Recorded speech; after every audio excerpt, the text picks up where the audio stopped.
Cine hero Raj Tarun మాజీ ప్రియురాలు లావణ్య మధ్యమత్తులో హల్చల్ చేసిన ఘటన సంచలనంగా మారింది.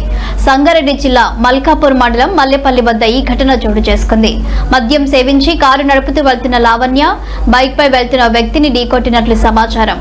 ప్రమాదం జరిగిన వెంటనే ఆగకుండా వెళ్లిపోవడానికి ప్రయత్నించగా అప్రమత్తమైన గ్రామస్తులు కారును అడ్డుకున్నారు. బాధితుడికి క్షమాపణ చెప్పాలని కోరగా లావణ్య వారితో వాగ్వాదానికి దిగినట్లు స్థానికులు చెబుతున్నారు. అదే సమయంలో కారులో లావణ్యతో పాటు మరో వ్యక్తి కూడా ఉన్నట్లు తెలుస్తుంది. గ్రామస్తుల సమాచారంతో ఘటనా స్థలానికి చేరుకున్న పోలీసులు పరిస్థితిని అదుపులోకి తీసుకున్నారు. అయితే పోలీసులతో కూడా కొంతసేపు లావణ్య వాగ్వాదానికి దిగినట్లు సమాచారం. డ్రంక్ అండ్ డ్రైవ్ పరీక్షలు నిర్వహించగా లావణ్యకు పాజిటివ్ వచ్చినట్లు పోలీసులు తెలిపారు. దీంతో ఆమెపై కేసు నమోదు చేసి వాహనాన్ని స్వాధీనం చేసుకుని కొండాపూర్ పోలీస్ స్టేషన్ కు తరలించారు.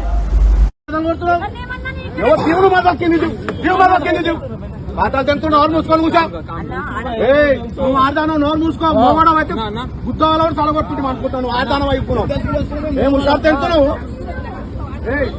ఎవరన్నా తాను కుక్కలే కొరి మనిషి ఆడిది అయిన కుక్కలే కొడుతున్నది ఆడిది. ఇచ్చిన వాళ్ళే ఏం అనరు. నువ్వు భయపడగల. ఇండియాలో అంత గలీజో లేరు.